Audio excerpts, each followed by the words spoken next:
Dark Souls 1 was a pretty interesting run with a pretty predictable anticlimax. Today we hop into Dark Souls 2 to see if that continues. Making new knives. I take a bit of time to decide between the Explorer and the Sorcerer. Both start with a dagger, but the Sorcerer has the intelligence I'll want for magic weapon, whereas the Explorer has a bunch of starting healing items. Ultimately, the Explorer wins out. Unlike in other games, the efficacy of magic weapon isn't dependent on your intelligence, just the duration. And the base duration is good enough for our purposes, so getting int to 10 is really all I'll ever need. The Explorer's starting healing items will be much more useful in the early game, particularly since the Estus in this game starts with only a single charge. Run through the first area to pick up the first extra dagger I can get. Combine that with a few levels and I'll be able to power stance them. That's right, this game has power stancing. If you equip two of the same weapon and have 1.5 times the attributes required to wield that weapon, you can attack with both with a single L1. Look at that. Majestic. Yeah, I spent some time power stancing early on, but gradually stopped doing so, as it becomes pretty clear that power stancing daggers isn't actually all that useful. Time to kill this shopkeeper. No idea what all he ends up selling, but I do know his cool digs boost soul acquisition. Try to take down the pursuer, but it goes bad. My damage is incredibly awful, even accounting for how durable this boy is at this point in the game. My dodge timings are actually worse though. Oh well. Killing him early is a nice boost of souls, but it's not required. He just gets relegated to being our second boss for this run.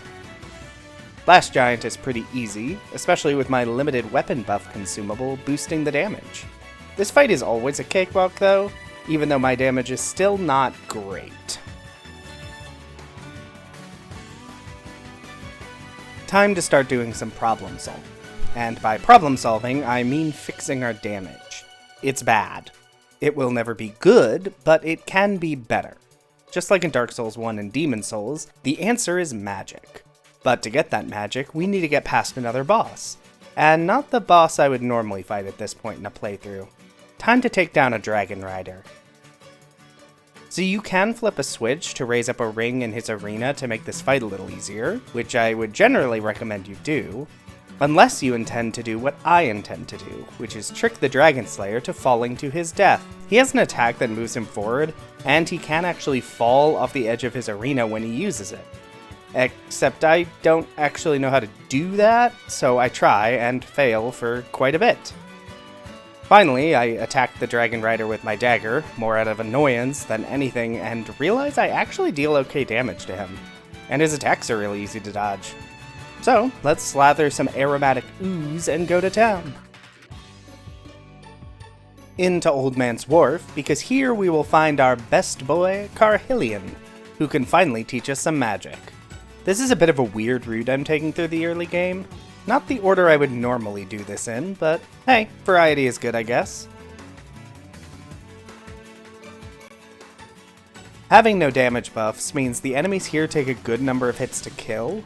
After some fighting, then some running, and maybe a little bit of dying, I finally reach Carhillion and he won't talk to me because I'm too stupid. So I can grind up some souls to level up, or, hear me out, I could just try to fight the next boss without them. Surely I won't regret. Yeah, I don't regret it. Flickstyle is no slouch, but my fast attack speed combined with another aromatic ooze, thank you Explorer starting class, means I can keep up the damage before the water raises too high. With the boss souls, I can boost my intelligence so Carhillion will talk to me, buy a catalyst and magic weapon, then burn some more souls, getting my attunement up so I actually have an attunement slot. Alright, back to our regularly scheduled progression path. We reached the Pursuer. Last time my damage was bad, but now my damage has been upgraded and I have magic weapon. But it's still slow going because my damage is still not good. Then my upgraded dagger breaks mid-fight, because of course it does. Dark Souls 2, my love, why do you hurt me? Switch to my unupgraded dagger real quick. The damage is much worse, but thanks to the damage I already dealt, it does end up being enough. Pursuer dead, we arrive in the last Bastille. Find another pursuer and unlock the better but less centrally located blacksmith. You can also infuse weapons with elements. I will not be using this feature at all because it ends up being a waste of time, but he does it. Use a fragrant branch to cure this petrified hollow to progress. Wait, why does a fragrant branch cure paralysis anyway? What is in this dank wood? Ruin Sentinels are tricky in the way Ruin Sentinels are always tricky, which is to say there are 3 of them, which is 2 more than there should be of any boss. My damage against them is pretty good, but my reach really isn't, which is not great because their reach is very good. Just a matter of taking my time and focusing my damage. Deeper into the Bastille, and we get to kill another pursuer. People complain about repeat bosses in Elden Ring, but you can fight like 6 pursuers in this game. And some of them are a little different, but not by much. Light some braziers to make the Lost Sinner fight brighter, and it's into the fight. Not too bad, my damage with my dagger is pretty good, and my fast attack speed is no slouch either. I spend a lot of time dodging badly, but she still goes down in one try. Let's pay the holy microtransaction fee to unlock the next area. Huntsman's Copse is another area I'm very familiar with. I cannot suffer the Executioner to live, but he is optional, so he gets to live for now. My damage in this area is still pretty good, and my backstab damage is bonkers. Wish I wasn't trash at parrying in this game, because the riposte damage would be really, really good. Skeleton Lords don't put up too much of a fight, and while I am wielding a dagger, my reach appears deceptively long, letting me hit more enemies with my swing than I would have expected. I'll take it. Hope you enjoyed your extra half an hour of life, buddy, because I'm here. Daggers are fast and deal decent damage, so I can cut through the skeletons and the mages.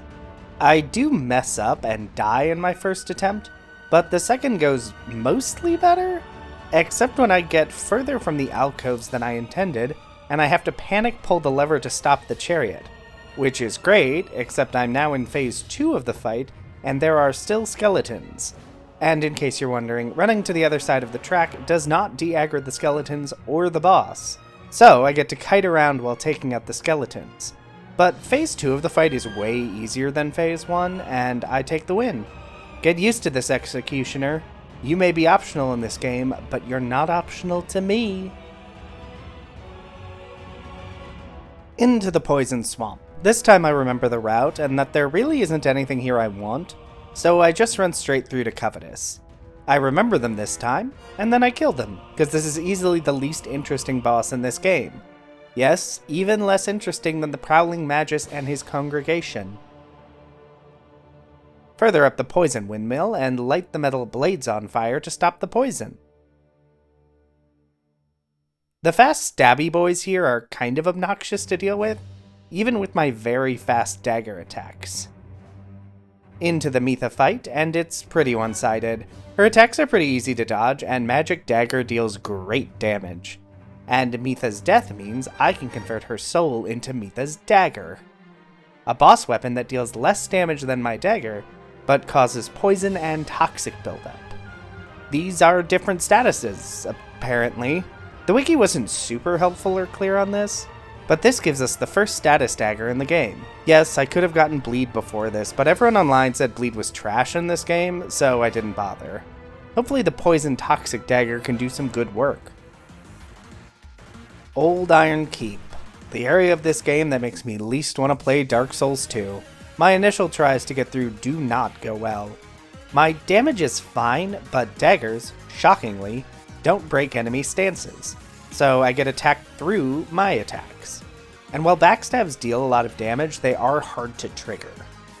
It even takes a couple tries to take out Sharon and Dennis. I try equipping the parry dagger, but parrying in this game is a fool's errand.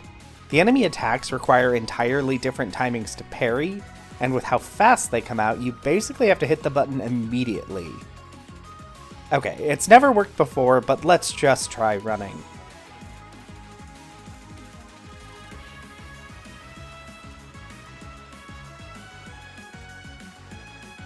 And it works? which it never has before? I die against the boss, but if I made the run once, I can do it again. So, thinking back, I only lowered one half of the bridge, and then just dropped off the other side. This means the knights following me also had to drop, delaying their pursuit just enough to get through the door. The run isn't foolproof, as there are still two knights on this side, but they both default to bows, so if you can avoid that, you can actually run past the enemies here. A glorious discovery. Now to actually deal with the boss. Fun fact, despite being a literal iron golem, Smelter Demon is not, in fact, immune to poison. No idea why, I think it's stupid. But it does mean Mitha's dagger is very useful here, and it dies to the poison. Then I have a brief panic attack thinking I hadn't recorded any of that, but no, fortunately I did. I just hit stop recording and immediately forgot I had done so. I try to fight my way through Area 2 of the keep, but no, that's stupid. I am not equipped for directly fighting these weebs. Just run, always run. Shut off the fire with this lever, and it's boss time.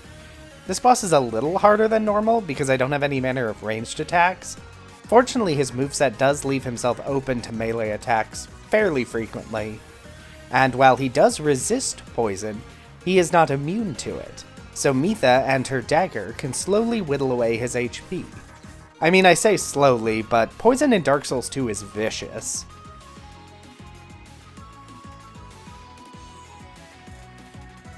Time for a new path forward, and the answer is down a well. I never remember which way you're supposed to drop down here. Once I get in, I elect to just fight the Royal Rat Vanguard rather than taking the other route, because I don't remember exactly how to get there. Besides, this isn't a hard fight, just a bunch of rats. And once the Vanguard shows up, I cut it to pieces. Pro tip, the real Royal Rat Vanguard doesn't have a little health bar. Next, it's time for the gutter. Another area that's too dark to see, and so you need to bring a light. Very reminiscent of Dark Souls 1's Catacombs. Near the end of the area, I roll off the edge like an idiot and die. Then, discover a much faster route through this area? Really wish I'd known this path existed at any point.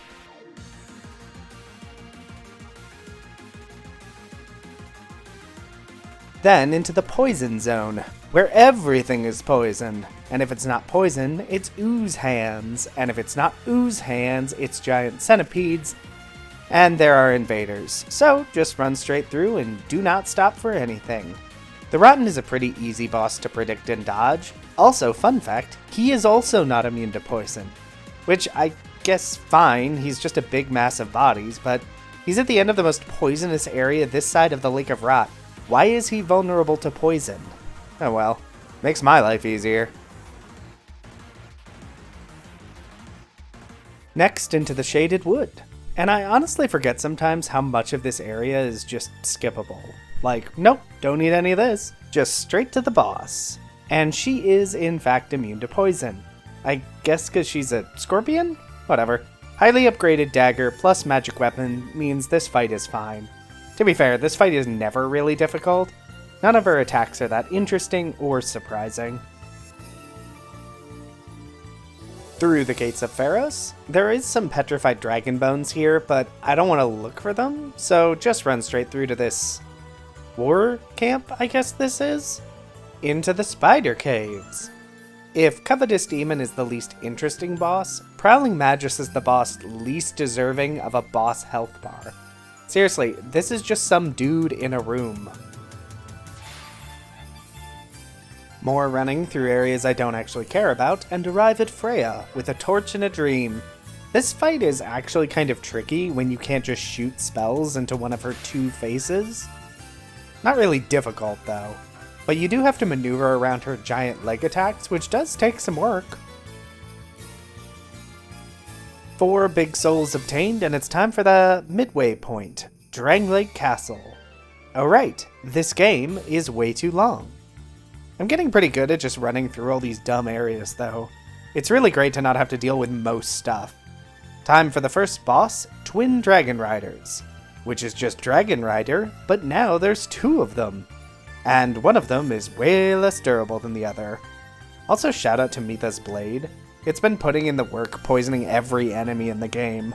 I never would have considered using it outside this playthrough, and it's absolutely bonkers good. Then we skip right to the next boss, the Looking Glass Knight, and it doesn't go great. His big mirror shield causes my dagger attacks to bounce off, my one weakness. Then he summons help, which turns out is a big problem when you can't just destroy them with Soul Spear. Time for a quick detour to upgrade my daggers. Come back and I still die a few times. It's at this point I remember that most shields don't passively block, so while I have to strafe the Looking Glass Knight, I don't have to strafe his buddy. Just murder him. And once the Looking Glass Knight is back to being alone, he can't hide from my dagger attacks. Shrine of Amana time! Yay! Sir, I'm gonna need you to calm down. There are a surprising number of bonfires here. I wonder if there weren't originally, and they added them after it became clear this area sucked. This area isn't too bad with daggers. The speed of my attacks and damage means I can take out many enemies before they become too obnoxious.